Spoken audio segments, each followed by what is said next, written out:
প্রত্যেক ইফতার মাহফিল হবে তৃণমূল পর্যায়ে, অর্থাৎ এলাকায় এলাকায়, ফাড়ায় ফাড়ায়, মহল্লা মহল্লায়, যেখানে খোলা জায়গা আছে, মসজিদের সামনে, মাদ্রাসার সামনে, স্কুলের বারান্দায়, যেখানে মানুষকে সম্পৃক্ত করা যায়, জনগণকে সম্পৃক্ত করা যায়।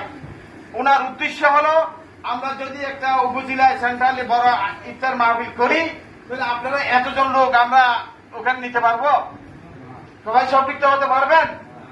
তাহলে তা আমাদের একটা ব্যর্থতা আছে না? তাহলে আপনারা যদি এলাকায় এলাকায় করি, এই যে শহীদ পাড়া এখানে 7 নম্বর ওয়ার্ড, এখানে আপনারা সবাই এখানে উপস্থিত হতে পারছেন, এটা হলো আমাদের তারেক রহমানের একটা উদ্দেশ্য, আপনাদেরকে সম্পৃক্ত করা, আপনাদের পাশে থাকা, আপনাদেরকে সঙ্গে দেওয়া এবং আপনাদেরকে সঙ্গে রাখা, আপনাদের মন জয় করা। আমাদের তারেক রহমানের অনেক উদ্দেশ্য, সাময়িক সংক্ষিপ্ত কথাগুলি বলতে পারছি না। দেশ মেরামতের জন্য কি কি কাঠামো, কি কি দরকার, এগুলি 31 দফায় ওখানে দিয়েছে। ওগুলি আপনারা জানবেন, শুনবেন, বুঝবেন এবং আমাদের মা বোনদের কাছে আপনারা পৌঁছে দেবেন।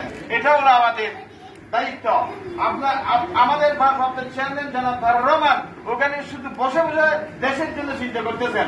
দেশের এই যে করুণ অবস্থা, বিগত যে অবস্থা চলে গেছে আমাদের উপর, করুণ কষ্ট, আমাদের ত্যাগ, আপনারা ত্যাগ করেছেন, কষ্ট করেছেন, ত্যাগ স্বীকার করেছেন, মুসার কামড় খেয়েছেন, জেল খেলেছেন, জুলুম করেছেন, অত্যাচারী লোকের সন্ত্রাসীদের অত্যাচারিত হয়েছেন। এইগুলি নিরসনের জন্য আপনার 17 বছর আমাদের তারেক রহমানের নির্দেশে আপনারা এই অভ্যুত্থানের মাধ্যমে আজকে আমরা এই অবস্থাতে আসতে পেরেছি।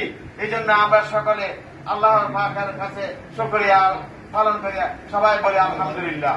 তাহলে ভবিষ্যতে আমরা এই দেশে শান্তি শৃঙ্খলা, সবাই সুখী শান্তি থাকার জন্য যে পদক্ষেপ, যে নির্দেশনা দিয়েছে, এই নির্দেশনার আলোকে আজকে আপনাদের সামনে আমরা এসেছি।